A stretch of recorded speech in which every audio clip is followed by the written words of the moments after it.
Thank you very much. That's so nice. Sit, please. We have tens of thousands of people watching us right down the road. Tens of thousands. So I congratulate you. And at least we picked a beautiful day. You can't get a more beautiful day.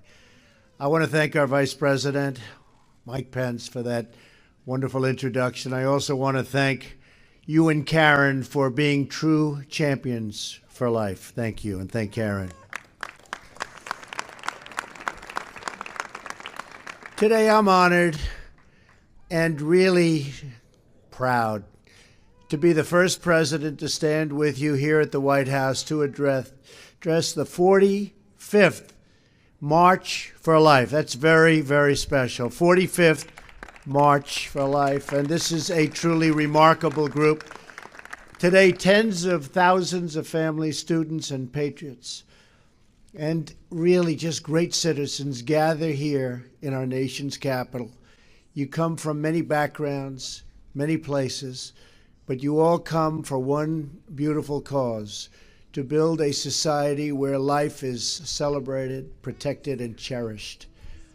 The March for Life is a movement born out of love.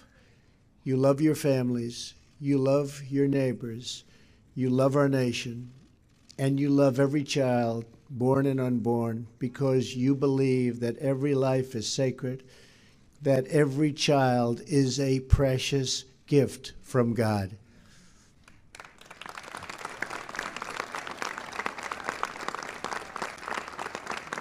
We know that life is the greatest miracle of all. We see it in the eyes of every new mother who cradles that wonderful, innocent, and glorious newborn child in her loving arms. I want to thank every person here today and all across our country who works with such big hearts and tireless devotion to make sure that parents have the care and support they need to choose life. Because of you, tens of thousands of Americans have been born and reached their full God-given potential. Because of you. You're living witnesses of this year's March for Life theme, and that theme is Love Saves Lives.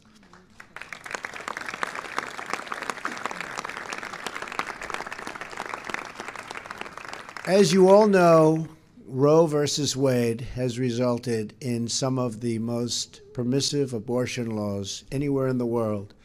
For example, in the United States, it's one of only 7 countries to allow elective late-term abortions, along with China, North Korea, and others.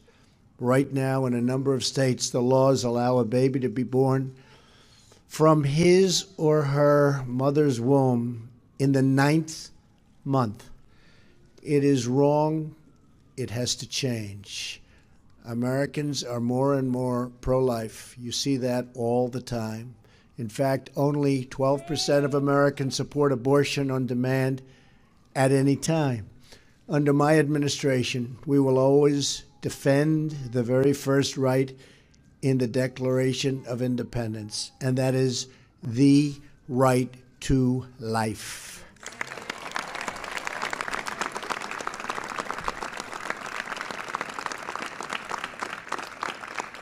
Tomorrow will mark exactly 1 year since I took the oath of office. And I will say our country is doing really well. Our economy is perhaps the best it's ever been. You look at the job numbers, you look at the companies pouring back into our country, you look at the stock market at an all-time high, unemployment, 17-year low, unemployment for African-American workers at the lowest mark in the history of our country, unemployment for Hispanic at a record low in history, unemployment for women, think of this, at an 18-year low. We're really proud of what we're doing. And during my first week in office, I reinstated a policy first put in place by President Ronald Reagan, the Mexico City policy.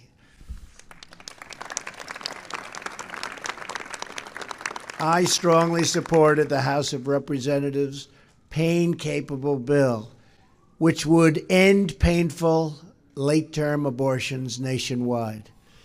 And I call upon the Senate to pass this important law and send it to my desk for signing.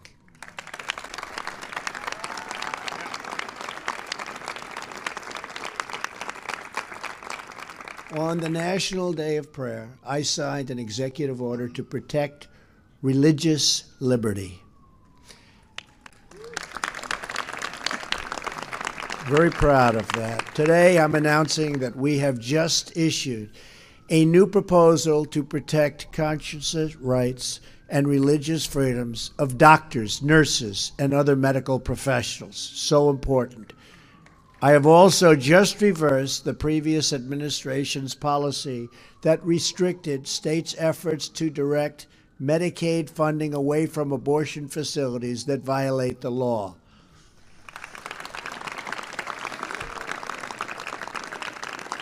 We are protecting the sanctity of life and the family as the foundation of our society. But this movement can only succeed with the heart and the soul and the prayer of the people. Here with us today is Mary Anna Donadio from Greensboro, North Carolina. Where is Mary Anna? Hello, come on up here, Mary Anna. Come. Nice to see you, baby. Mary Anna was 17 when she found out she was pregnant. At first, she felt like she had no place to turn. But when she told her parents, they responded with total love, total affection, total support. Great parents? Great? I thought you were going to say that. I had to be careful.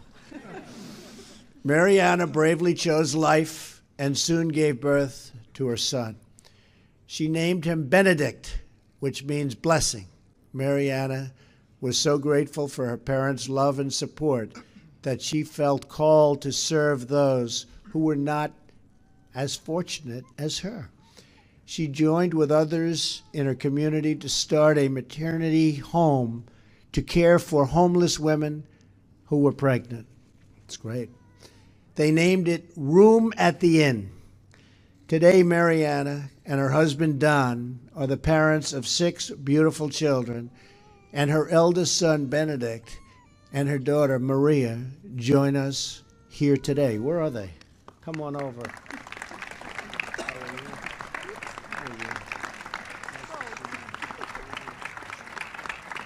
That's great. Over the last 15 years, Room at the Inn has provided housing, child care, counseling, education, and job training to more than 400 women. Even more importantly, it has given them hope. It has shown each woman that she is not forgotten, that she is not alone, and she really now has a whole family of people who will help her succeed. That hope is the true gift of this incredible movement that brings us together today. It is the gift of friendship, the gift of mentorship, and the gift of encouragement, love, and support. Those are beautiful words, and those are beautiful gifts. And most importantly of all, it is the gift of life itself. That is why we march. That is why we pray. And that is why we declare that America's future will be filled with goodness, peace, joy, dignity, and life for every child of God. Thank you to the March for Life. Special, special people, and we are with you all the way. May God bless you, and may God bless America.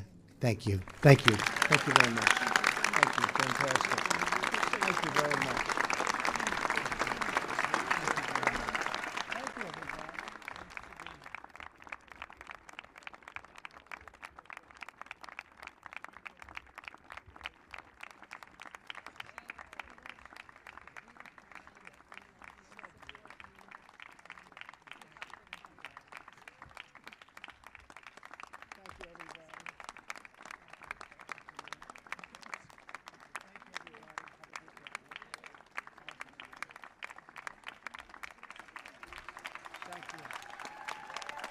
Thank you, everybody.